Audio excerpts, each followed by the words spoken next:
సర్వోన్నతుడైన దేవునికి, సర్వేశ్వరుడైన దేవునికి, సకలాశీర్వాదాలకు కారణభూతుడైన మహాదేవుడికి, ఆయన ప్రియకుమారుడు, ఈ లోక రక్షకుడు, మనుషులందరికీ ప్రభువైయున్న క్రీస్తు యేసు ద్వారానే పరిశుద్ధాత్మ యొక్క సహవాసముతో మనందరి తరపున వేవేల అనగా లెక్కించలేని స్తోత్రములు చెల్లిస్తూ ఉన్నాను.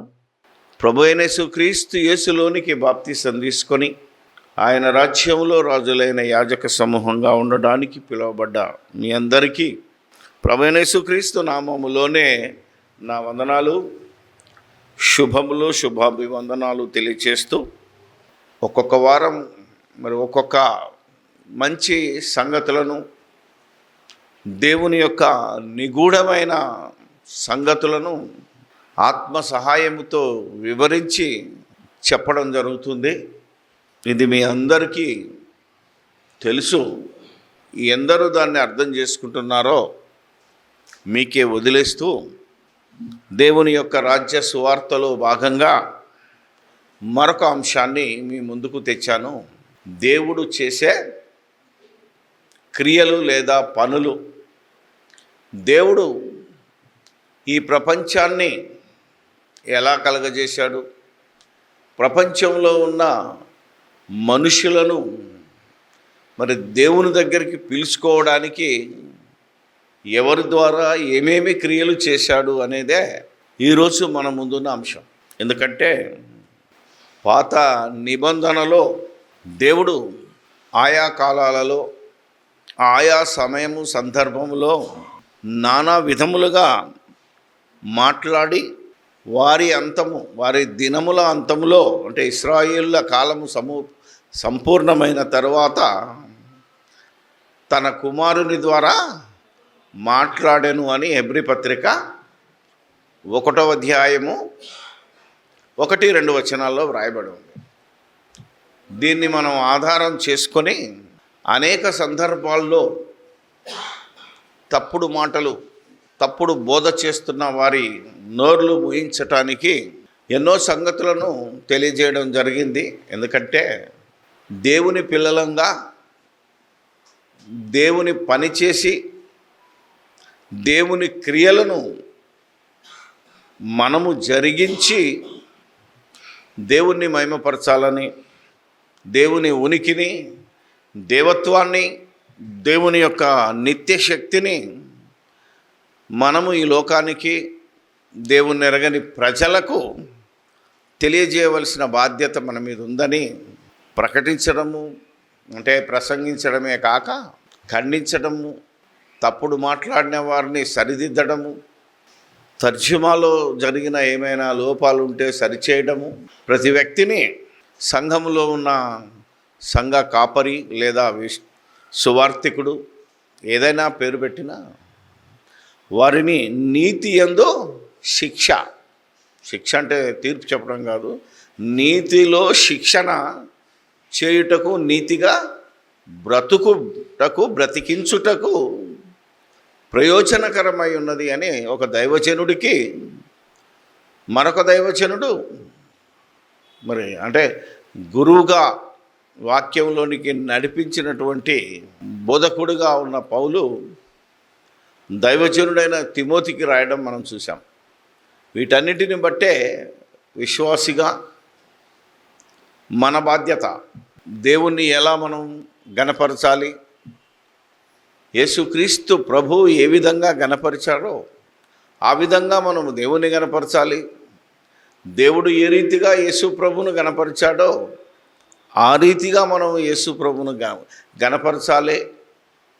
దీనికి సాదృశ్యం ఏంటంటే, ఆనాడు దేవుని ప్రజలు కానీ యేసుక్రీస్తు శిష్యులు కానీ ఏ విధంగా దేవుణ్ణి గణపరిచి యేసుక్రీస్తును మహిమపరిచారో వాటన్నింటినీ మనం వ్రాయబడిన దాంట్లో నుంచి నేర్చుకొని మన బ్రతుకులు మార్చుకొని అనేక మంది బ్రతుకులకు మార్గదర్శకులు ఇవ్వాలనేదే దేవుని సంకల్పం. కనుక ఈ విషయంలో అనేక సంగతులు మనం బోధిస్తున్నప్పుడు దేవుడు సరాసరి ఎవరితోనూ మాట్లాడలేదు. దేవుడు దేవదూతల ద్వారా తన మాటలన్నిటినీ ఆనాటి ప్రజలతో చెప్పాడు. అలా విన్న ప్రవక్తలు దేవుని ఆత్మ ప్రేరేపణ చేత వాటిని రాసి మనకు భద్రపరిచారు అనే విషయాన్ని కూడా మనం బైబిల్లో నుంచి బోధిస్తున్నప్పుడు, క్రీస్తును అపోస్తుల బోధను నమ్మని యావే సమాజం ఏమంటుంది అంటే, దేవుని ప్రజలు యావే సమాజం అంటే ఆ కాలంలో వారికి దేవుని పేరు యావే, యెహోవా అనకుండా వాళ్ళు ఇప్పటికీ యావే అంటున్నారు.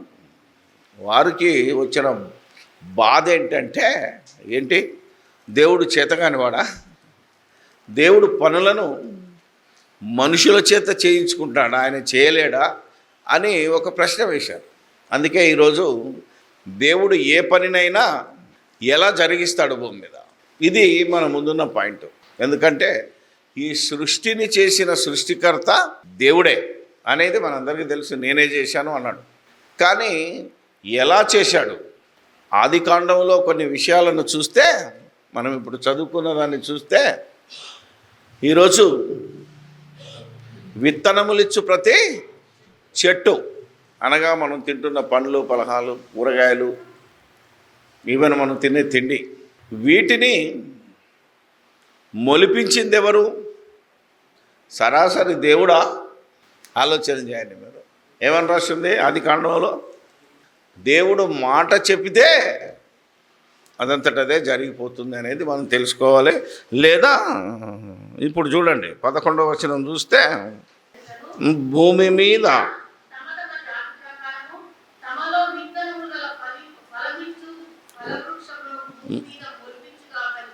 భూమి మొలిపించునుగాక అనగా పలకగా ఆ ప్రకారం ఆయను భూమి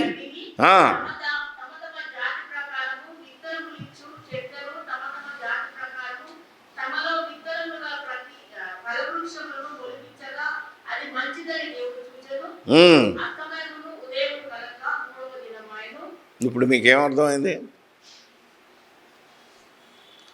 ఈ భూమి మీద ఉన్న చెట్లను, ఫలవృక్షాలను, మానవునికి కావలసిన తినడానికి కావలసిన ప్రతి శాకాహారాన్ని ఎవరు మొలిపించారు? దేవుడే స్వయంగానా, లేదా ఆయన మాట పలకగా నేల మొలిపించిందా? అవునా? నేల మొలిపించమని ఆజ్ఞాపించింది దేవుడు గనక, దేవుని మాటకు లోబడి ఒక నేల మనకు ఈ చెట్లన్నిటిని మొలిపించింది. ఇప్పుడు ఈ యొక్క చెట్లను, ఫలవృక్షములను ఎవరు చేశారయ్యా అంటే, స్థూలంగా ఓవరాల్గా మాట్లాడితే దేవుడు, కానీ ఇంకా లోతుగా పరిశీలిస్తే దేవుని మాట ప్రకారంగా ఒక నేల, అవునా కదా? మీరు ఆలోచించాలి. నేల మొలిపించింది అంటే దేవుడు చెప్పిన ప్రతి పనిని తూచా తప్పకుండా ఒక నేల నెరవేర్చింది, మట్టి. ఇప్పుడు మనం అనుభవిస్తున్న పక్షి జాతిని చూసినా, ఈరోజు భూమి మీద మరి అత్యధికముగా వధింపబడుతున్నటువంటి పక్షి జాతికి చెందినది ఏంటది? కోడి, అవునా కదా? మొట్టమొదటగా ఈ కోడిని కానీ, పక్షులను కానీ, వీటన్నిటినీ పుట్టించింది ఎవరు? సెకండ్ పాయింట్లోకి రావాలి మీరు. ఒక్కసారి ఒకటి జరిగింది అంటే ఆది కాండమును ఎలా అర్థం చేసుకున్నారు? చూసావా, వెంకటేష్ చెప్తున్నాడు, ఎవరు? జలములు మొలిపించునుగా కనుక జలం ఏం చేసిందంటే మొలిపించింది. అంటే దేవుని మాట విని నీరు, అంతే కదా, సముద్రం, ఆయా జాతి పక్షులను, ఆయా జాతి మత్స్యములను, అవునా, చేప జాతికి అంటే మత్స్య జాతికి చెందిన ఎన్నో జీవరాశులను సమృద్ధిగా అంటాడు. చూసారా ఏముంటుంది?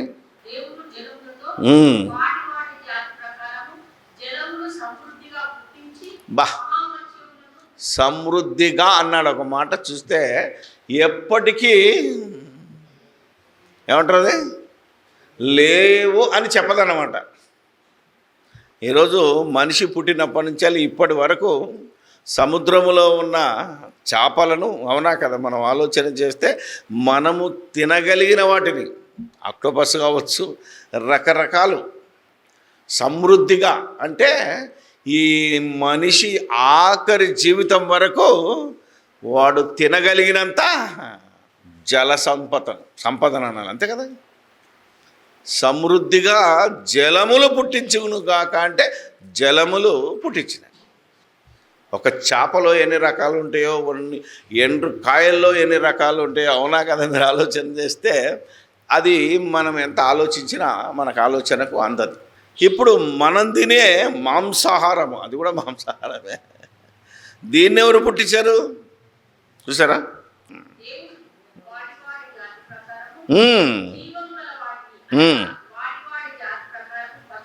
పశువులను, పురుగులను, అడవి జంతువులను భూమి పుట్టించునుగాక నువ్వు పలికెను ఆ ప్రకారము. అంటే జీవరాశులన్నిటినీ, ఇప్పుడు మనిషి తినేటి అని పురుగులను తింటున్నాడు, అవునా తిండా? ఆలోచన చేయగలిగితే ఈ భూమిలోంచి పుట్టిన ప్రతి పురుగును మీరు ఒకసారి ఇప్పుడు కనుక మనం ఏమంటుంది, యానిమల్ ప్లానెట్ ఏదో ఉంటుంది కదా, నేషనల్ జియోగ్రఫిక్ ఛానల్లో చూస్తే మనిషి తినలేని వస్తువు అంటూ లేదు. పాముని తింటున్నాడు, తేలుని తింటున్నాడు, ఏమా గబ్బిలాలని తింటాడు, ఏం తింటాడో మనకు తెలియదు.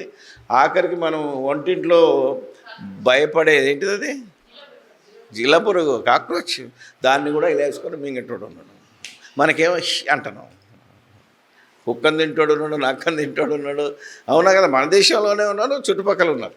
సో అది ఆహారముగా మనకివ్వటానికి ఎవరిని ఆజ్ఞాపించాడు, దేన్ని ఆజ్ఞాపించాడు? భూమి. కాబట్టి ఈ భూమికి మనకు తినే ఆహారం ఇవ్వడానికి దాన్ని ఏం చేశాడో తెలుసా? దానికి ప్రతి సంవత్సరము దయా కిరీటాన్ని ఇస్తూ, అది ప్రతి సంవత్సరము సారము వెదజల్లుటకు దానిని దేవుడు దీవిస్తున్నాడు. దేవుడు ఫలించి అభివృద్ధి పొందేటట్టు ప్రతి సంవత్సరము దయా కిరీటాన్ని ఇస్తున్నాడు అని మీకు కీర్తనల గ్రంథం 65లో ఉంటుంది. దాన్ని తీసుకొచ్చి మనిషి ఈరోజు తనకు వాడుకుంటున్నాడు, కానీ అది మనం వాడుకోవాల్సిన పని కాదు. నేలకు అవి సారం ఇచ్చి మనము బ్రతకడానికి ప్రతి సంవత్సరం ఎన్ని రకాల పంటలేసి ప్రతి సంవత్సరం దాన్ని సారం పీల్చుకుంటున్నా సంవత్సరానికి దానికి సారం ఇచ్చి దేవుడు దయా కిరీటం ఇస్తున్నాడు. అంటే ఈరోజు ఈ సమస్త సృష్టి దేవుడు చేయగా, అంటే ఎలా చేశాడు? ఈ సృష్టిని ముందు చేసి ఆ సృష్టి నీకు కావలసిన వాడిని సృష్టించడానికి, అనగా పుట్టించటానికి తన మాట చేత చేశాడు. ఇప్పుడు కీర్తనల గ్రంథం ఒకటి చూస్తే 148వ యెహోవాను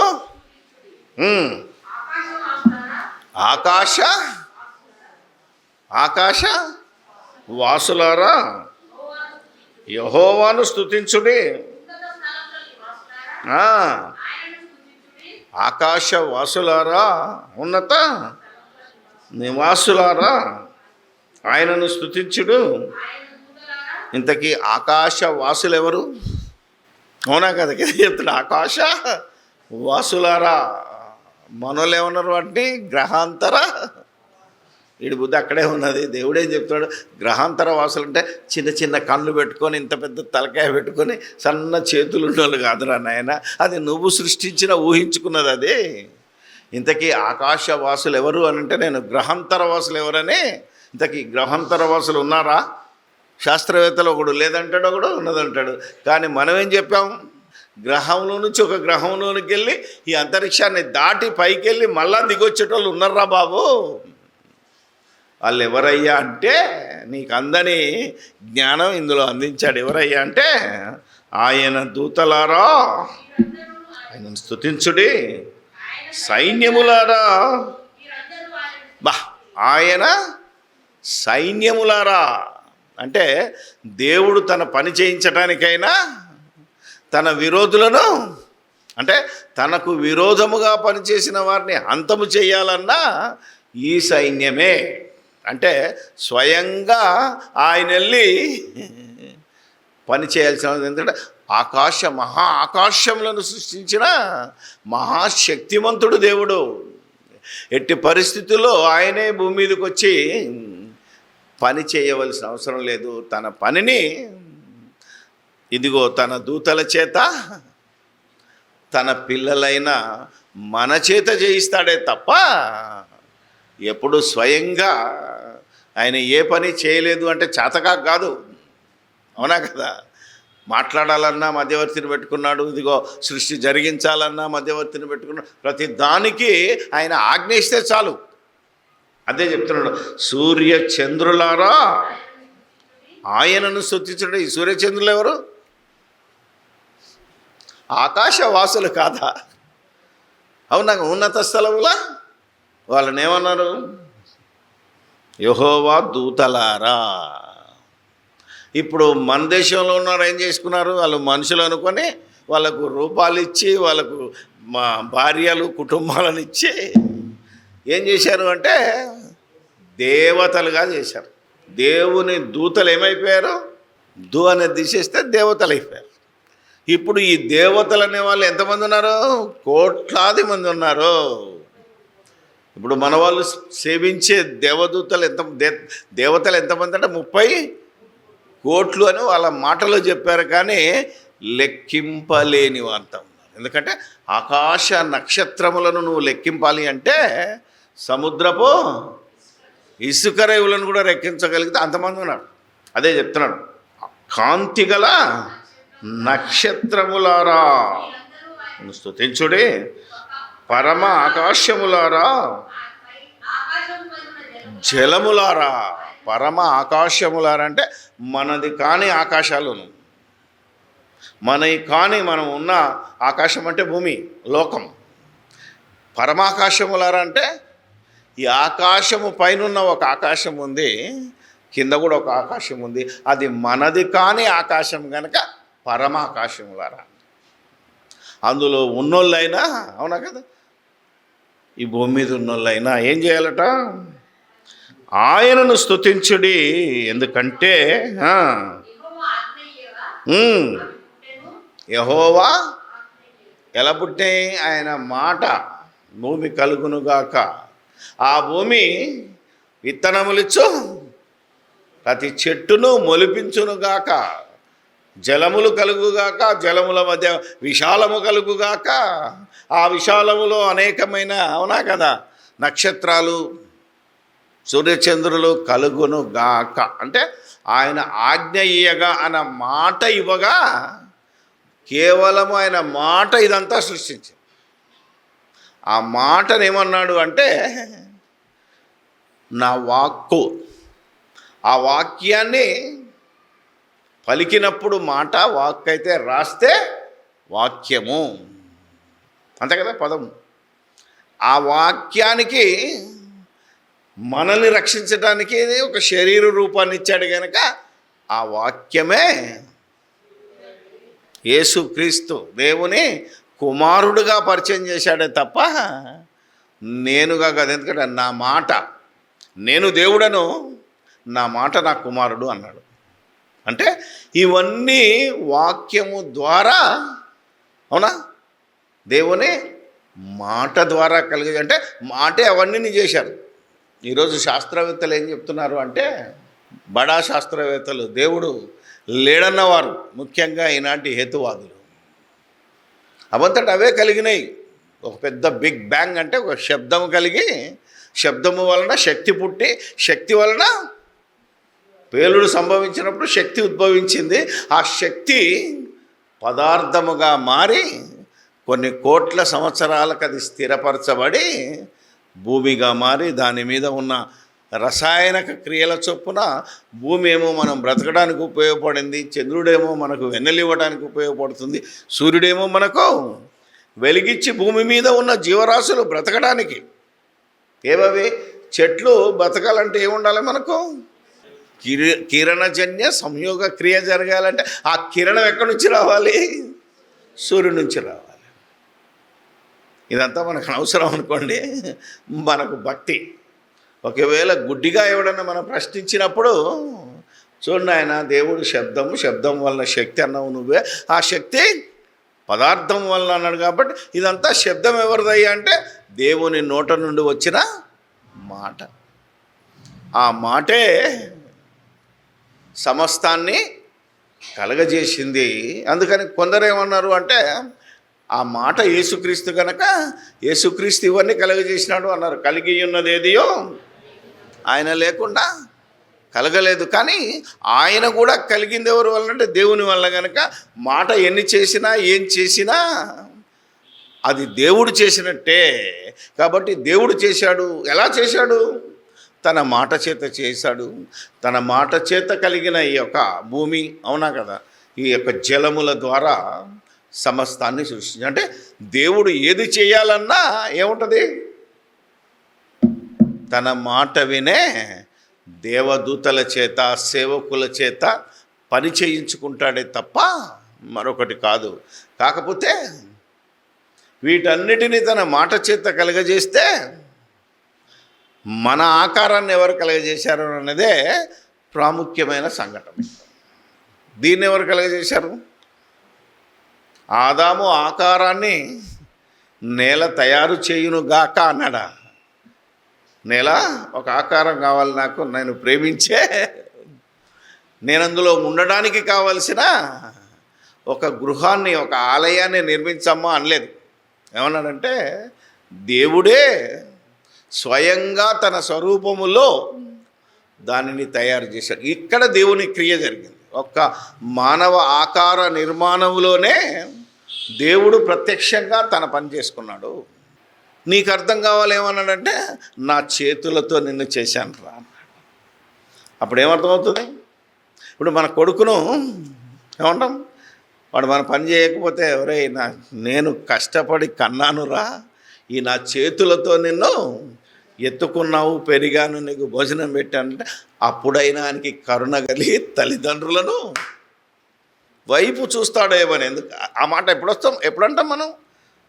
మన పని చెయ్యక వ్యతిరేకమైన పని చేసినప్పుడు ఆ మాట వస్తుంది. మనకు విధేయులైతే ఏమనంటామా? ఏది కావాలంటే అది ఇస్తుంటాం, పెంచుతుంటాం, పోషిస్తుంటాం. ఇవన్నీ ఒక ఎత్తు అయితే ఈరోజు దొంగ బోధకులు. అందుకే నిన్న మొన్న మనం ఒక మంచి సెమినార్ పెట్టాం, తెలుసో లేదో మీకు. చాలామంది దాన్ని కళ్ళారా చూసే భాగ్యాన్ని కోల్పోయారు, చెవులారా వినే, అవునా, ఏమనాలి దాన్ని, అదృష్టాన్ని కోల్పోయారు.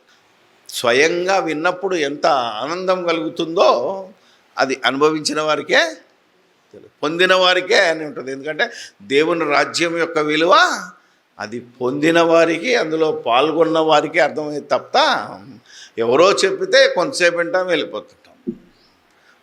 స్వయం అనుభూతి కలగడానికి నిన్నటి దినాన సత్యబోధ నిమిత్తము నిత్యము సంఘాలలో నిత్యం పోరాటం కాదు, ఆదివారం ఒక్కరోజు వినటానికే బద్ధకం. అవునా? వాక్యం వినడానికే బద్ధకం ఉన్నది. ఏం పోరాడతారు మీరు? మీకు ఎవడిస్తాడు పరలోకం? తెరగా వచ్చిందా? పుణ్యానికి వచ్చిందా పరలోకం? అవునా కదా? మీరు ఆలోచన చేస్తలేరు. వాక్యం వినడానికే రాని మిమ్మల్ని వింటేనే కదా మీరు పనిచేసేది. ఇప్పుడు భూమి దేవుని మాట విన్నది, పనిచేసి. ఒక జలములు దేవుని మాట విన్నయి, పనిచేసి. ఈరోజు మనం అనుభవిస్తున్న ఈ ప్రకృతిలోని జీవరాశులు, నక్షత్రాలు, సూర్యచంద్రులు దేవుని మాట విన్నవి కనుకనే అవి క్రమము తప్పకుండా పనిచేస్తూ మనకు సేవ చేస్తున్నాయి. మరి చాలామంది మనుషులకి వినడానికి రావడానికే ఓపిక లేదు. ఇంకా ఎందుకు ఈ మాట చెప్తున్నాను అంటే, ఇదిగో దేవుడు ఆ సృష్టిని వదిలేసి, అవునా కదా, మాట చేత కలగజేసి సృష్టిలో ఉన్న సమస్త జీవరాశులను కూడా మాటతో కలగజేసి నీవు నా దగ్గరికి వచ్చేసరికి ఏమన్నాడు అంటే, నేనే చేశాను బాబు. ఎందుకంటే ఎవరికి అనుకూలమైన ఇంటిని వాళ్ళే కట్టుకోవాలి. ఇప్పుడు మనం ఉండాల్సిన ఇంటి ఎక్కడ ఉంటుంది, ఎలా ఉంటుందో అని ఎవరు ప్లాన్ చేయాలా? ప్లాన్ గీసినా చెప్పేది ఎవరు? అవును, మన హాల్ ఎంత పెద్దగా ఉండాలి, మన వంట రూమ్ ఎంత పెద్దగా ఉండాలి, మన టాయిలెట్ బాత్రూమ్ ఎలా ఉండాలి, అవునా, చిల్డ్రన్ బెడ్రూమ్ ఎటు ఉండాలి, మాస్టర్ బెడ్రూమ్ ఎటు ఉండాలి, ఇవన్నీ ఎవరి మైండ్లోనివి ఆయన బొమ్మగిస్తాడు? మనం చెప్పినట్టు. అవునా కదా? ఇప్పుడు ఆయన కట్టుకున్న ఇల్లును ఎవరు చేయాలి? ప్లాన్ ఎవరిది? అయింది. అవునా కదా? అందుకనే ఎక్కడ, అవునా కదా, డైనింగ్ టేబుల్ ఉండాలా, అవునా, ఎక్కడది అరగాలి, అవునా, ఇవన్నీ మనం ఆలోచిస్తే అనుకూలమైన, అందుకే ఎవడు ఉంటాడు ఇక్కడే ముక్కెందుకు ఉండాలి, ఇటుంటే పోదా, అవునా కదా? అది ఆయన ఇష్టం కదా, మనం కాదు. మనం ఉండేదైతే మనం కట్టుకున్నాము, ఆయన ఉండేదైతే ఆయన కట్టుకున్నాడు. కనుకనే నేను నిన్ను నా స్వరూపంలో అన్నాడంటే అది ఆత్మ. నేనుండడానికి కట్టుకున్న గృహమే నీ దేహం. ఈ దేహము కాపాడబడాలి అంటే, ఈ దేహము పవిత్రంగా ఉండాలి అంటే, దేహంలో ఉన్న నీవు దేవుని మాట విని దాని ప్రకారంగా ఆయన చెప్పిన క్రియలు జరిగించి నిన్ను నీవు మహిమపరచుకోవాలి, దేవుని కూడా మహిమపరచాలి. ఇది దేవుని యొక్క ప్రణాళిక, దేవుని యొక్క అనాది సంకల్పం. అందుకే ఈ దేవుని ఏ పని చేసినా తన దూతల చేత, తన సేవకుల చేత చేయించిన దేవుడు ఆనాడు. ఇప్పుడు తన పని ఎవరు చేయాలని ఆశించాడు? ఇవన్నీ చేసినవి దేవదూతలు, దేవుని యొక్క సేవకులు. ఇప్పుడు దేవుణ్ణి గణపరచాలన్నా, దేవుణ్ణి ఎరగని వారికి ప్రయత్నం ఏమంటారు పరిచయం చేయాలన్నా, ఆనాడు దేవుణ్ణి ఎరగని జనాంగం కనుక, దేవుని అర్థం చేసుకోలేని జనాంగం కనుక, దేవుణ్ణి బయలుపరచటానికి, దేవుని గుణగణాలు ప్రత్యక్షపరచటానికి వారు సృష్టిని కూడా అర్థం చేసుకోలేకపోయారు. అందుకే దేవుడు తన కుమారుని లోకానికి పంపి, ఒరే నాయనా, దేవుడు ఉన్నాడు రా బాబు, మనల్ని కన్నవాడు, ఈ లోకానికి సృష్టికర్త ఉన్నవాడు, ఆయన ఏ భేదము లేకుండా నమ్మదగినవాడు, ఆయన పక్షపాతము లేనివాడు అని తెలియజేయడానికే యేసుక్రీస్తుని ఈ లోకానికి పంపాడు. యేసుక్రీస్తుని లోకానికి పంపినప్పుడు వారు కూడా యేసుక్రీస్తును దేవుని కుమారుడని నమ్మలేని దశ. అప్పుడు దేవుడు ఏం చేశాడు? ఒకప్పుడు ఇశ్రాయేలు బాధలో ఉంటే అబ్రహాముకి ఇచ్చిన వాగ్దానాన్ని బట్టి వారిని కనానుకో పాలు తేనెలు ప్రవహించే దేశాన్ని నడిపించటానికి ఎవరిని అనుకున్నాడు? మోషేని అనుకున్నాడు. అవును. అంటే దేవుని ప్రజలను కాపాడాలి అంటే, దేవుడు తను తాను ప్రత్యక్షపరుచుకోవాలి అంటే, మళ్ళా దేవుని పిల్లలమైన మనమే. అందుకే ఒకే మోషే ద్వారా ఒకవేళ దేవుడు మాట్లాడితే సముద్రం 2 పాయలు కాదా అవుతుంది. కానీ తన క్రియలను ఎప్పుడు తను ప్రత్యక్షంగా చేయకుండా తన పిల్లలు చేయాలి. కనుకనే మోషే చెప్తున్నాడు, నీ కర్ర తీసుకొని కొట్టరా బాబు సముద్రము. అంటే పాయలు చేయడానికి ఎవరికి అధికారం ఇచ్చి పని చేయించుకున్నాడు? మోషేను. అంటే దేవునికి శాత కాదని అడక్కికను. ఎందుకంటే ఆయనకు అసాధ్యమైనది ఏది లేకపోయినా ఆయన ఏ పని చేసినా మధ్యవర్తి ఉంటాడు.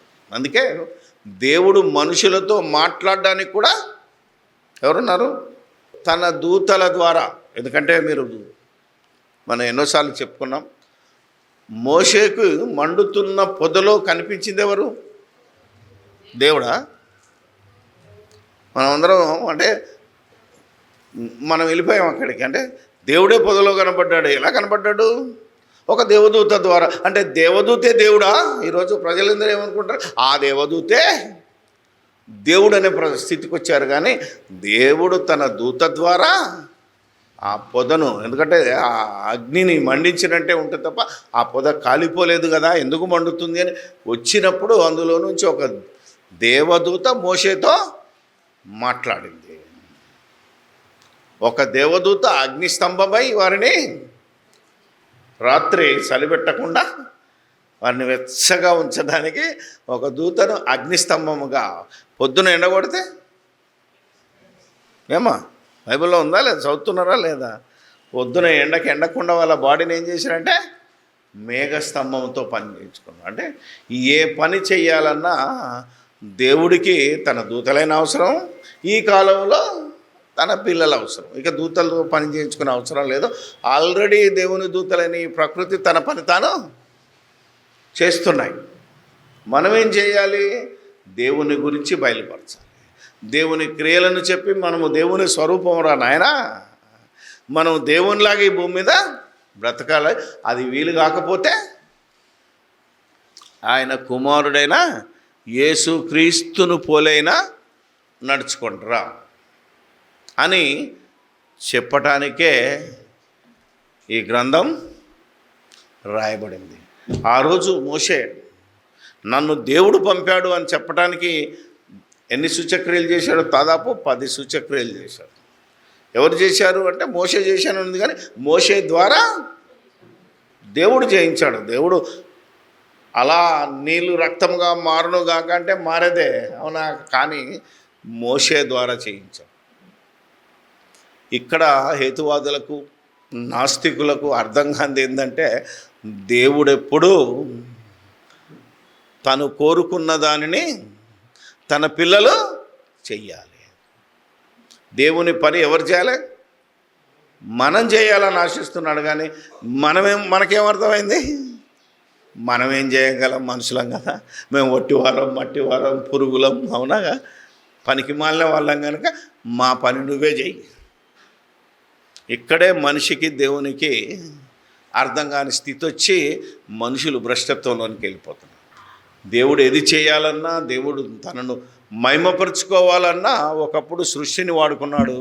ఇప్పుడు దేవుని పిల్లలమైన మనం వాడబడాలని. అందుకే ప్రతి దినము, ప్రతి క్షణము, సమయమందునో అసమయమందును దేవుడు ఏది చేయాలన్నా, దేవుడు తనను మహిమపరుచుకోవాలన్నా ఒకప్పుడు సృష్టిని వాడుకున్నాడు. ఇప్పుడు దేవుని పిల్లలమైన మనం వాడబడాలని. అందుకే ప్రతి దినము, ప్రతి క్షణము, సమయమందునో అసమయమందును పోరాటం చేయమన్నది మనకు అర్థం కావట్లేదు. ఎందుకంటే వినడానికే మనం రావటం లేదు, అవి వినడానికి మనకు ఓపిక లేదు. అందుకే దేవుడు ఎవరిని ఈరోజు తన మాటలు వినడానికి అప్పుడప్పుడు నానా విధాలుగా, నానా సమయాలుగా అన్నాడంటే, ఆకాశంలోంచి మాట్లాడాడు, స్వరం వినిపించింది, అవునా? గాడిదతో మాట్లాడించాడు. దేవుడు మహిమపరచబడుతున్నాడా? లేదా మన క్రియలు మన కడుపు నింపటానికి, అవునా, మన కుటుంబాన్ని పోషించటానికి ఉపయోగపడుతున్నాయి. అందుకనే ప్రతి ఒక్కడు తన సొంత కార్యములనే, అవునా కదా, దేవుని మాటలు వినడానికి ఎవడు రాడు. ఎందుకు రాలేదా అంటే డ్యూటీలకు, అవునా కదా, ఊర్లకో సొంత పనులకో ఏదో పనికి వెళ్ళిపోతున్నాడు తప్ప సువార్తను వినడానికి రండ్రా అన్న వచ్చే ఓపిక లేదు, సువార్తను ప్రకటిద్దాం రా అన్న కూడా వచ్చే ఓపిక లేని పరిస్థితిలో ఉన్నారు మనుషులు. అందుకే బోధకులు ఎక్కువైపోయారు, పనిచేసేవారు తక్కువైపోతున్నారు. పనిచేసేవారు కావాలి దేవునికి. నువ్వు బోధకుడవైనా, నువ్వు విశ్వాసమైనా దేవుని పని చేయాలి. ఎందుకంటే నీ ద్వారా, నా ద్వారానే పని చేయించుకోవాలనేది ఆయన ఉద్దేశం. అందుకే దేవుడు ఎవరి ద్వారా మాట్లాడాడు అని అంటే దేవదూతల ద్వారానే మాట్లాడాడు తప్ప దేవుడు స్వయంగా వచ్చి నా కుమారుడా మలాకి ఎందుకు వండుకున్నావు, నడు, సేవకు నడు అని చెప్తాడా? ఎవరి ద్వారా చెప్పాడు? నువ్వు సేవకు నడు అనాలంటే ఇప్పుడున్న కాలంలో యేసుక్రీస్తు ద్వారా మాట్లాడాను. ఆ యేసుక్రీస్తు వచ్చి కూడా నీకు చెప్పడు చెవులో. ఆయన చెప్పినాడు, ఇవి చదువుకున్నప్పుడు సర్వలోకమునకు వెళ్ళి సర్వ సృష్టికి ప్రకటించుడి అనే వాక్యం నువ్వు చదువుకుంటే ఆయన నీ చెవిలో చెప్పినట్టే, నీ నీ బతుకులో ప్రతి క్షణం చెప్పినట్టే. నువ్వు వెళ్ళిపోవాలంతే, ఇక సువార్తను ప్రకటించి యేసుక్రీస్తుని గురించి ప్రపంచానికి చెప్పాలా, తద్వారా దేవుని గురించి చెప్పి మహిమపరచ. అది నువ్వు చేయవలసిన పని. అలా చేసినప్పుడే ఏమొస్తుంది నీకు? రక్షణ. అలా చేసినప్పుడే మనకేమొస్తుంది అంటే పాప క్షమాపణ. అలా చేసినప్పుడే మనకేమొస్తుంది? నిత్య జీవం. ఈ జీవము దేవుని పని చేస్తే దీనికి ఏమిస్తాడు? నిత్యము జీవించే అవకాశం. 60-70 ఏళ్ళ జీవితం కాదు, దీని తర్వాత యుగ యుగాలు కూడా ఈ జీవము బ్రతికే ఏర్పాటు చేశాడు. ఈ విషయం నువ్వు తెలుసుకోవాలనే సర్వలోకానికి వెళ్ళమని చెప్తున్నాడు, ఇంటింటా ప్రకటించమంటున్నాడు. ఈరోజు తప్పో ఒప్పో ప్రతి ఇంట్లో దేవుని వ్యతిరేకించేవాడు ఇంట్లో కూడా ఎలా చెప్తున్నాడంటే ఒక టీవీ మాధ్యమం ద్వారా. టీవీ కూడా చూసి ఓపిక లేకపోతే నీ ఏముండదు జేబులో. ఇప్పుడు నువ్వు అన్నిటికంటే ప్రేమగా అందరిని వదిలేసి అన్నా కదా దీన్ని హత్తుకుంటున్నావు కదా, దీని ద్వారా కూడా మాట్లాడుతున్నాడు. మనకి ఇష్టం ఉన్నా ఇష్టం లేకపోయినా టెంగ్ టెంగ్ టెంగ్ వస్తారా? లేవంగానే ఏమొస్తుంది? ఈరోజు దేవుని వాక్యము లేదా ఆ ఒక్క వచనం చదువుకున్నంత ఓపిక లేని వాళ్ళం కూడా ఉన్నాం. ఏమ్మా ఈరోజు ఈ వాక్యం మనకు ఎందుకు చెప్పాడు? ఓకే, అది పాత నిబంధనలోనే కావచ్చు, కొత్త నిబంధనలోనే కావచ్చు, ఏదైనా కావచ్చు. ఎందుకు ఈరోజు సెల్ ఫోన్ వచ్చింది? అవునా? ఇది ఎందుకు ఉపయోగపడుతుంది? మనం కథలు కార్యక్రమాలు చూసుకోవడానికా, సంతోషించటానికా? చాలామంది ఇళ్ళల్లో పోయినప్పుడు ఏం కనబడుతుంది అంటే జబర్దస్త్. అవునా కాదా? ఆలోచన చేయగలిగితే ఎందుకమ్మా అలా చూస్తున్నావు అంటే ఏం చేయమంటావు? ఏదో టైంపాస్. అదే దేవుని కార్యాలను చూడమ్మా, అదే దేవుని పనులు చూడమ్మా. అబ్బే ఇవి మాకెక్కవు. సీరియల్స్ అయితే ఎప్పుడు అయిపోతుంది, గతంలో ఏం జరిగింది ఇంకా ఏమో జరిగిపోయేది. ఈ కార్టూన్లు చూస్తే నవ్వొస్తుంటుంది. మొన్న ఒక ఆమెట పలానా సీరియల్లో వాళ్ళ అత్త బాగలేదు, అయ్యగారు ఏంటిది పూజ చేయి ఆమె కోసం అని. ఎవరి కోసం?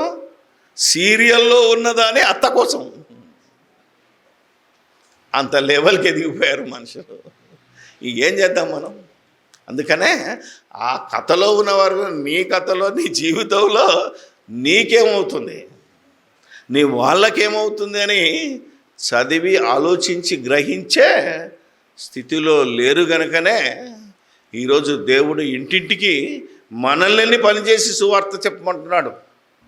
అందుకే ఆ రోజు యేసుక్రీస్తు సర్వ మానవాళికి రక్షించటానికి వచ్చి ఆయన నేను దేవుని కుమారుడు అనడానికి ఏం చేశాడు? మొట్టమొదటి సూచక్రియ ఏంటిది? నీళ్లను ద్రాక్షారసముగా మార్చింది మొదలుకొని చనిపోయిన వాళ్ళని లేపేంత వరకు సకల విధములైన రోగాలు. అవునా కదా? అందరి రోగాలను ఆయన మీటింగ్ ఎంతమంది వచ్చారో వాళ్ళందరినీ స్వస్థపరుస్తూ వారికి పట్టిన దయ్యాలను వదిలిస్తూ చేశాడు. ఇప్పుడు ఏమనుకుంటున్నారో ఆయన చేసినవన్నీ, ఆయన దేవుడు కనుక, ఆయనకు అధికారం ఉంది కనుక ఆయన అవన్నీ చేశాడనే ఒక దుష్ప్రచారం ప్రారంభమైంది. ఎవరైనా ఆయన దేవుని కుమారుడు, తాను దేవుని కుమారుడనని మనం నమ్మటానికే ఆ సూచక్రియలు చేశాడు. ఎవరి ద్వారా చేయించాడు? ఒకప్పుడు మోషే ద్వారా చేయిస్తే, అవునా, మోషే నన్ను దేవుడు పంపాడనడానికి ఆయన చేశాడు. ఇప్పుడు యేసుక్రీస్తు ఏం చేశాడు? నేను దేవుని కుమారుడను, నన్ను దేవుడు పంపాడు. మీరందరూ జీవము గల దేవుని వైపు తిరగండి రా, నన్ను చూసి, అవునా కదా, నా క్రియలను చూసి అయినా మీరు దేవుని వైపు తిరిగి దేవత్వంలోనికి రూపాంతరము చెందాలని బోధ చేశాడు. వాటిని చేయించటానికి కూడా దేవుడు ఆయనకు ఒక లాజరును, చనిపోయిన లాజరు నువ్వు లేపడానికి ఏం చేశాడు? ఆయన డైరెక్ట్గా లాజరు లే అన్నాడా? తండ్రి నీవు నన్ను పంపావని ఈ జనాలు నమ్మటానికి ఈ లాజరును బ్రతికించు అన్నాడు. ఎంత లోతైన అర్థం ఉన్నదో మనకు తెలియక పాపాలు క్షమించే అధికారం యేసుప్రభుకు ఉన్నది కనుక, దేవునికి ఉన్నది, ఈయనకున్నది కనుక ఈయనే అనుకునే భావనలోనికి వెళ్ళిపోయారు తప్ప ఆ రోజు పాపాలను క్షమించే అధికారము దేవునికి ఇచ్చాడు, దేవుడు ఆయనకి ఇచ్చాడు. ఈరోజు ప్రతి మనిషి పాపములు క్షమింపబడాలంటే నీకు నాకు లేదు. ఆయన మాట విని నువ్వు పాప క్షమాపణ కోరితే దేవుడు నీ పాపాలను క్షమిస్తాడు. ఇప్పుడు మనకు లేదు, ఒక యేసుక్రీస్తుకి ఇచ్చాడు. యేసుక్రీస్తును యేసుక్రీస్తు ఎవరినైతే అపాయింట్ చేసుకున్నాడో అపోస్తలులకు, వారికి కొన్ని సూచక్రియలను చేసి అధికారం ఇచ్చాడే తప్ప వారికి కూడా ఎవరి పాపాలను క్షమించే అధికారం అపోస్తలకు కూడా ఇవ్వరా.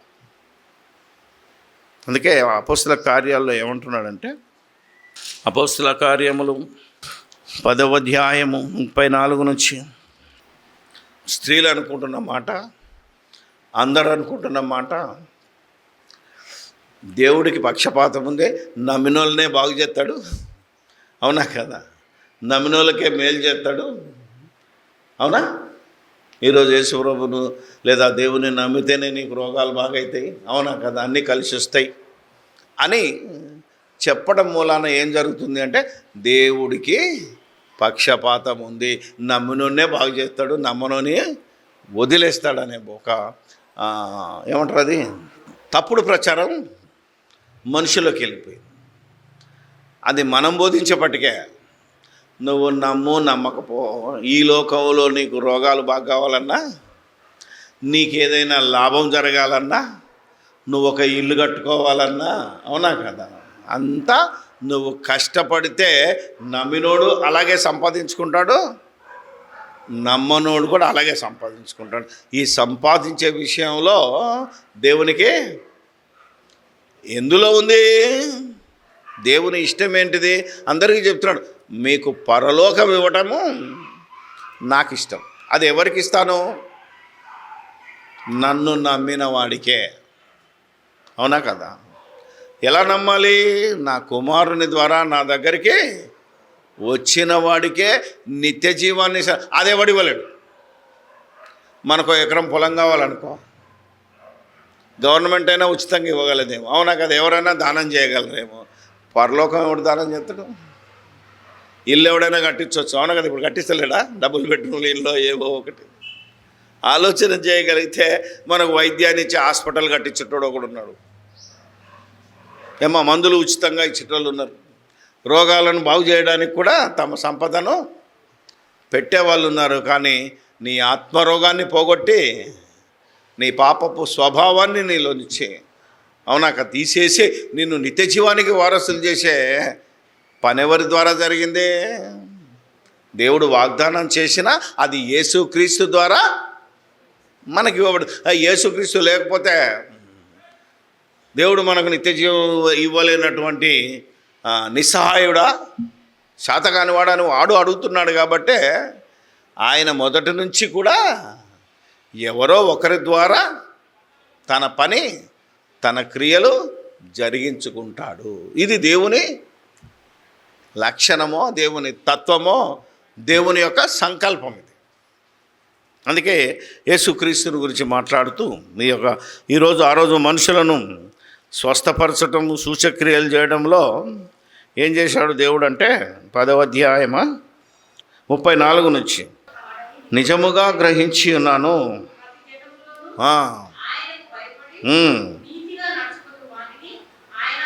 చూసారా. అప్పుడు కొర్నేలియస్ ఎవరయ్యా అంటే అన్యజనుడు, దేవుడు ఏర్పాటు చేసుకున్న జనాంగమైన యూదులలో నుంచి వచ్చిన వాడు కాడు. కానీ ఆయన భక్తిని చూసి, ఆయన నీతి క్రియలను చూసి ఏం చేశాడు? అలా మామూలుగా భక్తిలో నుండి అలా నీతి క్రియలు చేసుకుంటూ ఉంటే ఇప్పుడు నీకు రక్షణ లేదు నాయనా, ఇప్పుడు నీకు పరలోకం రాదు నాయనా. ఎట్టి పరిస్థితుల్లో నా కుమారుడు చనిపోయి తిరిగి లేపబడిన తర్వాత ఎవరైనా నా దగ్గరికి రావాలంటే నా కుమారుడిని మీరు అంగీకరించారు. అందుకని ఎప్పుడైతే యేసుక్రీస్తు మరణించి సమాధి చేయబడిన తర్వాత అపోస్తులకు అధికారం ఇచ్చి వారి ద్వారా సువార్త ప్రకటించే కాలంలో ఎవరున్నారు? అన్యుడైనటువంటి కొర్నేలియస్ ఉన్నాడు. కాబట్టి కొర్నేలియస్ ఖచ్చితంగా పరలోకానికి రావాల్సిన వాడు. ఎలా రావాల్సిన వాడు? తాను అనుకున్న లోక సంబంధమైన నీతి క్రియల ద్వారా కాదు. ఎవరి ద్వారా? నేను చెప్పిన నీతి క్రియలు, నేను బోధించిన బోధ ప్రకారంగా. అందుకనే మా సువార్త, మేము ప్రకటించిన సువార్త కాక మరి ఒక సువార్తను ఎవడు ప్రకటించినా ఆ సువార్త ద్వారా ఎవడొచ్చినా మాకు సంబంధం లేదని అపోస్తలులు చెప్పారు. అందుకనే పేతురు ఏమన్నాడంటే, అన్యులలో కూడా నీతిమంతులు ఉన్నారు. ఇప్పుడు కూడా మనం పాప క్షమాపణ కోసం యేసు ప్రభువు, మాకే పాపం తెలియదండి, మీకంటే మేమే ఎక్కువ ధర్మ కార్యాలు చేస్తున్నాము, నీతి కార్యాలు చేస్తున్నాము, మీ దేవుడు మాకొద్దు, మా దేవుడు మాకు చాలు, మా నీతి మమ్మల్ని కాపాడుతుంది అనే ఒక వ్యర్థమైన విశ్వాసంలో ఉన్నారు. నువ్వు నీతిమంతుడవే, నీ క్రియలు నీలో ఏ పాపం లేకపోవచ్చు, కానీ నీ పాపము అంటే నువ్వు మాట చేతనో క్రియ చేతనో చూపు చేతనో ఏదో ఒక రకంగా ఏదో ఒక శరీరంలో బలహీనతతో పాపం ఉంటుంది. వాటన్నిటిని క్షమించి నిన్ను పరలోకానికి నడిపించాలి అంటే నా నీతి క్రియలు అవసరం కనుక వారు ఈ భూమి మీద ఉన్న అన్యజనులు ఎవరైనా నీతిమంతులుగా లోక సంబంధమైన నీతిమంతులుగా బ్రతుకుతుంటే వారి దగ్గరికి వెళ్ళి క్రీస్తును లేదా నన్ను గురించి, నా క్రియలను గురించి, నా ఉనికిని గురించి మీరు ప్రకటించి అతన్ని కూడా నడిపించాలి. అందుకే ఒకప్పుడు కొర్నేలియస్ దగ్గరికి పేతురును పంపిన దేవుడు ఈరోజు సమస్త అన్యజనుల మధ్యకు మనల్ని పంపుతున్నాడు. ఆయన మనల్ని పొమ్మన్నాడు కనుక ఇప్పుడు నువ్వేం చేయాలి? నేను చెప్పకముందే, ఎవడు చెప్పకముందే నువ్వే ఏమో పట్టుకొని రంగంలోనికి దిగాలి. అందుకే నేను వాళ్ళే నీ పొరుగువాన్ని ప్రేమించు అంటే ఒక్కొక్కరం ఒక్కొక్క పొరుగువానికి సువార్త చెప్తే ఈ పాటికి ఎప్పుడో యేసుక్రీస్తు రాకడ వచ్చేది. సువార్త చెప్పడం ఏంటి, రావడానికే మీకు ఓపిక లేదు, వినడానికి అసలే ఓపిక లేదు అనేక సందర్భాల్లో. అవునా కదా? అందుకని మనల్ని రక్షణార్థమై దేవుడు యేసుక్రీస్తును పంపి యేసుక్రీస్తు ద్వారా చేయించిన సూచక్రియలన్నీ దేవుడే యేసుక్రీస్తు ద్వారా చేయించాడు. అంటే ఇలాంటి రక్షణ సువార్తను ప్రకటించడానికి, సువార్తను నమ్మించడానికి ఆనాటి కాలంలో దేవుడు యేసుక్రీస్తును వాడుకున్నాడు. అంతే తప్ప దేవుడికి చేతగా కాదు. మనకు ఒక మాదిరికరంగా ఉండడానికి హెబ్రీ పత్రిక ఆయన శ్రమ పొంది ఆయన శోధనను సహించి మనం ఎలా శ్రమ పడాలో, మనం ఎలా శోధనను జయించాలో మనకు మార్గముగా, మనకు మాదిరిగా ఆయనను చూపించాడు. ఎందుకంటే మనం ఎవరిని చూస్తాం? ఎందుకని చేసినామంటే తప్పు చేయనోడు ఎవడున్నో చూపించంటాడు. ఏమంటే ఎందుకు ఈ పని? అందరూ పాపం చేశారు బ్రదర్, మరి అందరిలో నేను కూడా ఒక్కనేగా, కాబట్టి నా వాళ్ళ ఎవరు నన్ను ఒక్కరిని చూపించు అన్నాడు. ఒకడైతే అసలు మీరు తప్పుడు చేస్తున్నారు, చనిపోయి తిరిగి బ్రతికిన వాడు ఒక్కడుంటే చూపించన్నాడు. ఆ ఒక్కడే యేసుప్రభువు రా నాయన, ఆయనను చూడు. ఎందుకంటే ఆయన బ్రతికిన దినాలు, ఆయన ప్రకటించిన విధము మనుషులందరికీ, ఇగో ఇక్కడ రాసినది అది నేను అది ఏదనగా నజరేయుడైన యేసు పరిశుద్ధాత్మతోనో శక్తితోనూ అది దేవుడు ఆయనకు తోడై ఉండెను గనుక మేలు చేయించు, పీడింపబడుచు,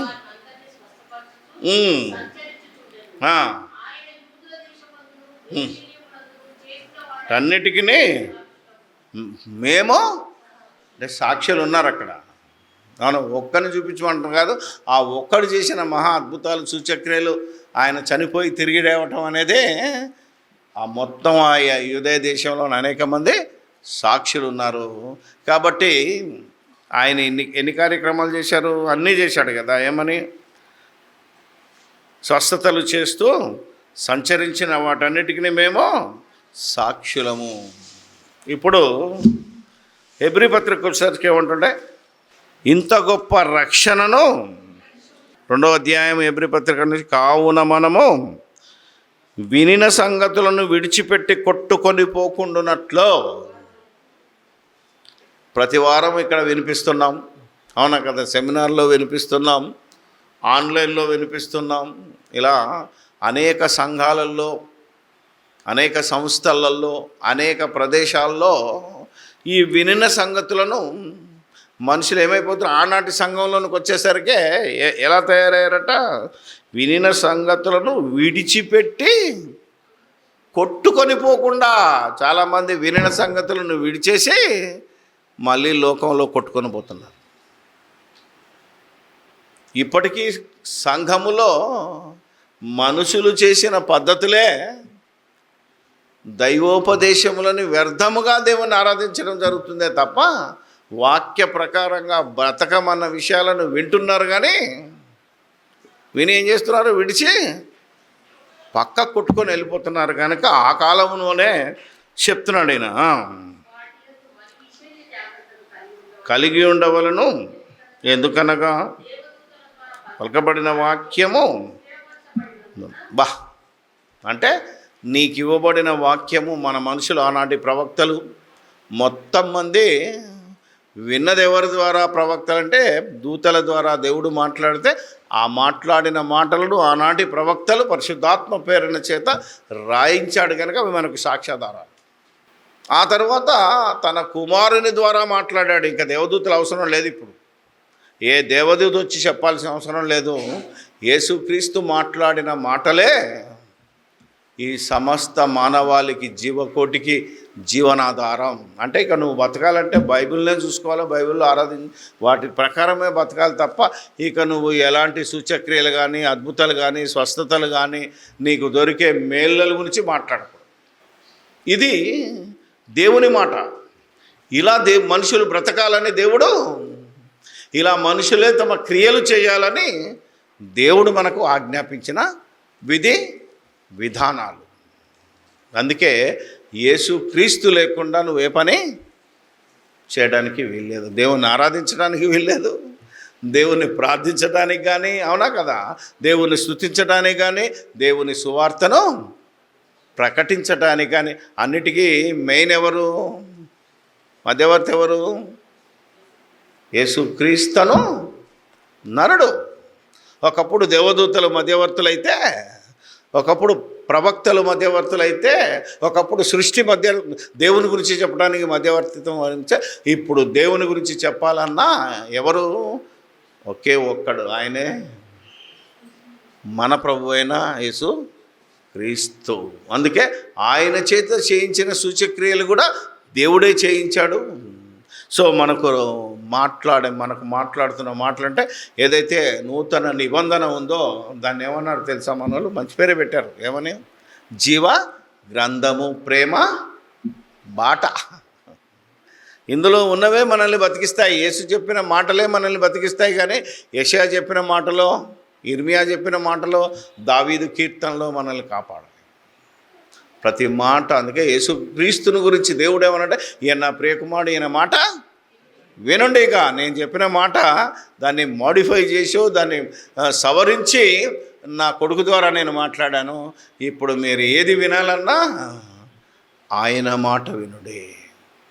ఇంత గొప్ప సాక్షి సమూహము మేఘము వలె, అది 11వ అధ్యాయంలో చెప్పిన సాక్షి సమూహానికి 12వ అధ్యాయంలో స్టార్ట్ చేశాడు. ఇదిగా ఇంత గొప్ప రక్షణను ఇక్కడ హెబ్రీలకు రాస్తూ ఎంత గొప్ప రక్షణను ఏమంటున్నాడు? మనము నిర్లక్ష్యము చేసిన ఎడల ఎలాగో తప్పించుకుందాము. అట్టి రక్షణ, చూసారా, రక్షణ ప్రభువు రక్షణ కార్యక్రమము సర్వ మానవాళికి, ఇశ్రాయేళ్లకు ఎవరు బోధించడం ప్రారంభించాడు? యేసు ప్రభు ద్వారానే. అందుకే పౌలు రోమాపత్రికలో అంటాడు, నా జనులైనటువంటి ఇశ్రాయేలీలో రక్షణ పొందాలి. అప్పటి వరకు వాళ్ళు స్వస్థతలు పొందారు, బాగా తిన్నారు, అన్నీ తిన్నారు, అవునా కదా, అన్నిట్లో ఆధిక్యతను పొందారు. కానీ వాళ్ళకి తెలియదు ఏంటంటే రక్షణ. అందుకే ఈ రక్షణ పొందాలని ప్రార్థన చేస్తూ ఆనాటి ఇశ్రాయేళ్ళకి ఏం చేశాడంటే, యేసే రక్షకుడు. ఎవరి నామమున మీకు, పేతురు అంటాడు, రక్షణ లేదు, యేసుక్రీస్తు నామములోనే మీకు రక్షణ ఉంది. అంటే రక్షణను ప్రకటించడానికి ప్రారంభించారు. అటు ఇశ్రాయేళ్లకు ఇటు జనాలకు రక్షణ రావాలి అంటే క్రీస్తు ద్వారానే. కాబట్టి ఈరోజు మనం క్రీస్తును నమ్మండి, క్రీస్తు వల్ల ఏమంటారు అది ప్రవర్తించండి, క్రీస్తు యేసు కలిగిన మనసును మీరు కలిగి ఉండండి. అందరూ సొంత కార్యములను మాత్రమే కాక ఎవరి కార్యాలు చూడాలి? యేసు ప్రభు చెప్పిన కార్యముల వైపు చూడండి. నీకెంత పనున్నా, అవునా, ముందు క్రీస్తు పని చేస్తే నీ పని ఆటోమేటిక్గా సఫలమవుతావు. ఒకరోజు లేట్ అయినా నీకు వచ్చే నష్టం, ఎందుకంటే నువ్వు దేవుని పని చేసావు కనుక, యేసు క్రీస్తు పని చేసావు కనుక. అందుకే దేవుడు తన్ను ప్రేమించిన వారిని కోసం ఏమి సిద్ధపరిచాడో. ఎందుకంటే ఫస్ట్ నువ్వు దేవుని ప్రేమించటం, యేసుక్రీస్తు ఎలాగైతే దేవుని ప్రేమించాడో, అపోస్తులు ఎలాగో దేవుని ప్రేమించారో, దేవుని పని ఎలా జరిగించారో, అలా నువ్వు కనుక దేవుని పనికి ప్రియారిటీ ఇస్తే నీకేమి సిద్ధపరచబడిందో నీ కంటికి కనబడదు. కనబడింది వచ్చిందనుకో నీకు, నేను దేవుని పని చేసిన, దేవుని పనిచేస్తున్నా, దేవునికి సాక్షిగా యేసుప్రభు నాకు అందుకే దేవుడు ఇల్లు ఇచ్చాడు, అది దేవుడు ఇయ్యడు. ఎందుకంటే దేవుడు ఇచ్చేది కంటికి. మరి దేవుడే నాకు ఇల్లు కట్టించాడంటే నీకు సొంత బోధ, అది నీ సొంత నిర్ణయం. దేవుడు నాకు కారు కొనిచ్చారంటాడు అక్కడ. వీడు కష్టపడి ఈఎంఐ తీసుకొని, అవునా కదా, అప్పులు కడుతూ కారు కొన్నాడు కూడా చర్చిలో ఏం సాక్ష్యం ఇస్తాడు? దేవుడు నాకు కారు కొనిచ్చాడు. కారు కొనిచ్చిన తర్వాత మీటింగ్ జరుగుతుంది, సెమినార్ జరుగుతుంది, పైసలు అది నా వల్ల కాదు. ఎందుకు? ఈఎంఐ కడుతున్నాను నా జీతం. అంటే నీతో ఈఎంఐ కట్టించి నీకు కారు కొనిచ్చి నిన్ను మాత్రం సంఘానికి దూరం చేస్తాడా? ఇలాంటి ఆలోచన చేస్తే దేవుని క్రియలు నువ్వు ఆటోమేటిక్గా చేయగలవు. నీ ద్వారా, నా ద్వారా దేవుడు ఆనందించి మహిమ పొందగలడు. కాబట్టే ఎప్పుడు దేవుని క్రియలు జరిగించాలన్నా మనం పని చేయాలి. ఆయన చేయడు, ఆయన మనతోట చేయించాలని ఆశపడుతున్నాడు. కాబట్టి మనం చేయాలి. యోహాను సువార్తలో ఏమన్నాడు చూడండి ఒకసారి, చివరిగా 6వ అధ్యాయము 27వ వచనం నుండి చదువుదాం. ఎందుకంటే యేసు ప్రభును ఆనాడు తండోపతండాలుగా వెంబడిస్తున్నారు. ఎక్కడికి పోతే అక్కడ రెడీ. ఎవరు వాళ్ళు? బాగు చేసుకుందామని రోగాలు బాగు చేసుకున్నారు ఒకడు, ఇంకొకడు పైన చూస్తూ ఉంటుంది, మీరు సూచనలను చూచుటకు వలన కాదు కానీ రొట్టెలు భుజించి తృప్తి పొందుట వలనే నన్ను ఎందుకు వచ్చారట? రొట్టెలు భుజించి. ఎందుకంటే యేసుప్రభు వెంబడుంటే ఏ పని చేయాల్సిన అవసరం లేదు. ఎందుకంటే ఎప్పుడు ఆకలి అయితే అప్పుడు మీ దగ్గర 5 రొట్టెలున్నా, 2 రొట్టెలున్నా, 5 చేపలున్నా, 2 చేపలున్నా, అవి ఎండు చేపలైనా పచ్చి చేపలైనా ఏదైనా సరే మీకు కడుపు నిండా భోజనం దొరుకుతుంది అనే సోమరిపోతులు ఆ రోజు యేసుప్రభుని వెంబడించారు. ఈరోజు కూడా సేవకు రమ్మంటే, ఈరోజు కూడా వినటానికి రండి అయ్యా అని మనం అంటే భోజనం ఉందా? ఛార్జీలు ఇస్తారా? అవునా కదా? మీరు ఆలోచిస్తే ఈరోజు కూడా యేసు ప్రభు మాటలు విని యేసు ప్రభుని వెంబడించాలంటే ఇప్పటికీ ఈడు రొట్టెలు భుజించటం పొట్ట కోసమే. ఒక్కొక్కడు అంటుంటే ఒకప్పుడు 100 రూపాయలకు వచ్చినోడు ఇప్పుడు 200లకు వచ్చి, ఈ కాలంలో 200 ఎందుకు వెళ్తాయి బ్రదర్? 500 మినిమం. దేనికోసం? నిన్ను నిత్య జీవానికి తీసుకెళ్ళి నిన్ను నీ యొక్క సంఘాన్ని కాపాడుతాను రాయి అనే మాటలు చెప్తాంటే కుదరదు. ముందు నా పొట్ట నింపు అంటే. ఇప్పటికీ యేసుక్రీస్తు దగ్గరికి వచ్చిన వాళ్ళు ఏమడుగుతున్నారు? నాకు ఇల్లు ఇస్తావా? నాకు రోగం బాగా చేస్తావా? నా పిల్లల పెళ్లి చేస్తావా? ఏమండి? ఇవేనా కదా? అంటే ఆ మాట ఉంది. అప్పుడు యేసుప్రభు ఏమంటున్నాడు చూడండి, క్షయమైన ఆహారము కొరకు కష్టపడకుడి కానీ కలగజేయు అక్షయమైన ఆహారము కొరకే కనిపెట్టుడి, మనుష్య కుమారుడు దానిని మీకు. మనుష్య కుమారుడు ఎవరింతకీ? అవునా కదా? మరి యేసుక్రీస్తు నేను ఇస్తానని చెప్పొచ్చుగా. నిన్న మన సహోదరుడు ఒక ఆయన మాట్లాడాడు, మీరు విన్నారో లేదో? అది యేసుక్రీస్తు మాట్లాడే విధానం.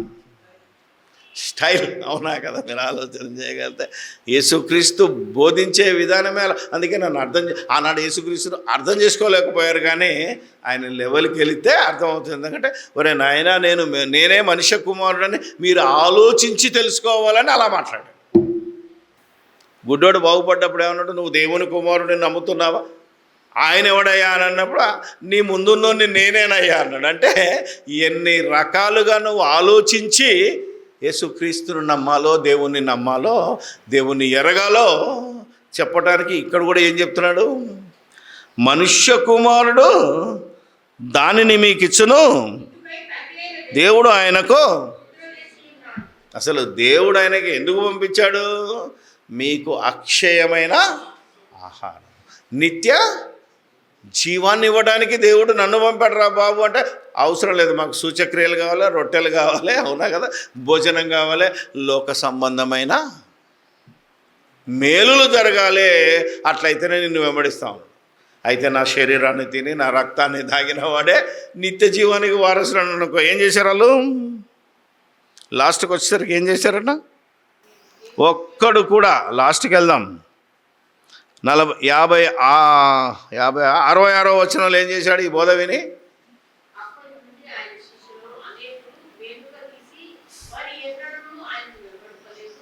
ఎందుకు రావాలి యేసుప్రభు దగ్గర అంటే క్షయమైన ఆహారం, నిత్య జీవం, ఇవి ఇవ్వడానికే యేసుక్రీస్తుని లోకానికి పంపాడు.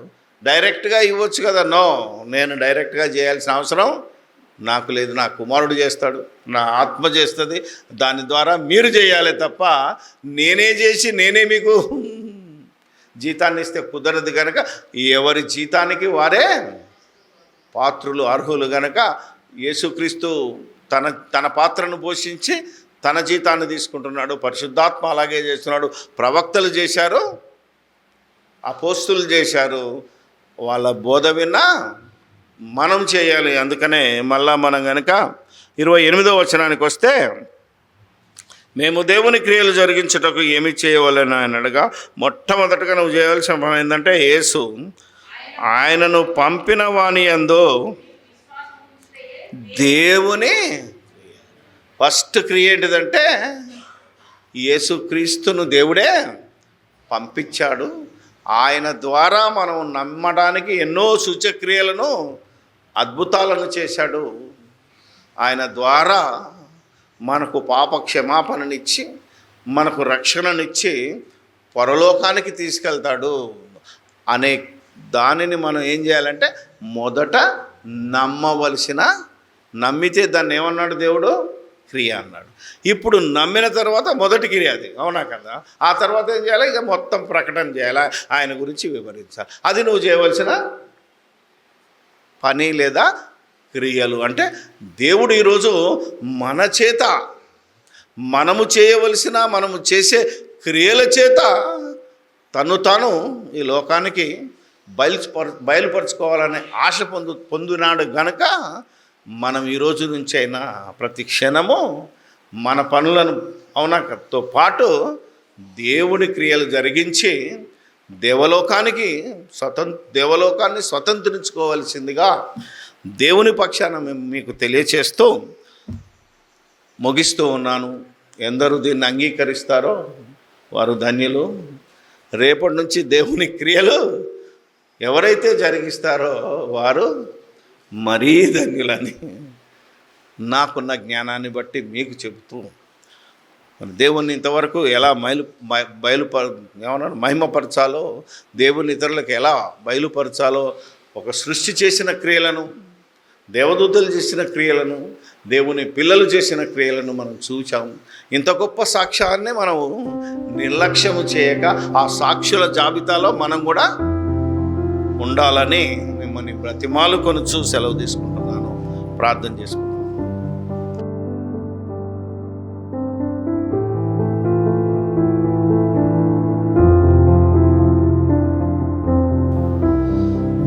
పరిశుద్ధుడు పరిశుద్ధుడు పరిశుద్ధుడు అని పరమందు దూతల చేత, హేమందు మానవాళి చేత నిత్యము పొగడబడుతూ, ఆరాధింపబడుతూ, స్తుతింపబడుతున్నటువంటి మహాదేవుడమైన మా కన్న తండ్రి, మీకు స్తోత్రాలు చెల్లిస్తూ ఉన్నాం. దేవా, మీ సంకల్పాన్ని, మీ ఉద్దేశాన్ని, మీరు చేసిన పనిని ఎలా చేశారో ఇంతవరకు మీరు మాకిచ్చిన మా బ్రతుకు పుస్తకం, జీవ గ్రంథమైనటువంటి ఈ లేఖనాల నుంచి విన్నాం. మరి విని మర్చిపోయే వాళ్ళంగా, చంచల మనసులో కలిగి గాలికి కొట్టుకొని పోయే వారంగా ఉండకుండా, వినదానిని గ్రహించి ఆనాడు నీ పిల్లలు చేసిన క్రియలను మేము జరిగించి, మీరు సర్వశక్తిమంతుడని, ఏది మీరు స్వయంగా చేయవలసిన అవసరం లేదని, అన్నిటినీ మా ద్వారా చేయించుకొని మహిమ పొందాలనేది మీ సంకల్పాన్ని తెలుసుకున్న వాక్యాన్ని నిర్లక్ష్యం చేయకుండా, వదిలిపెట్టకుండా, దాని ప్రకారంగా బ్రతికి నిత్య జీవానికి వారసులమయ్యే భాగ్యము మాకు దయచేయమని మా ముందు చాలా గొప్ప సాక్ష్యాన్ని పెట్టారు. చాలా గొప్పది రక్షణను పెట్టారు. ఆ రక్షణను నిర్లక్ష్యం చేయకుండా ఎలా మేము రక్షింపబడతామో మమ్మల్ని మేము పరీక్షించుకుంటూ, చెక్ చేసుకుంటూ, మీ వాక్యాన్ని పరిశోధించి లోతైన సత్యాన్ని గ్రహించు వారమై ఉండగలుగునట్లు సహాయము దయచేయమని మా ప్రభువు, మా రక్షకుడు, మీ ప్రియ కుమారుడైన యేసుక్రీస్తు ప్రభువు పుణ్యనామాన అడిగి వేడుకొనుచున్నాము తండ్రి.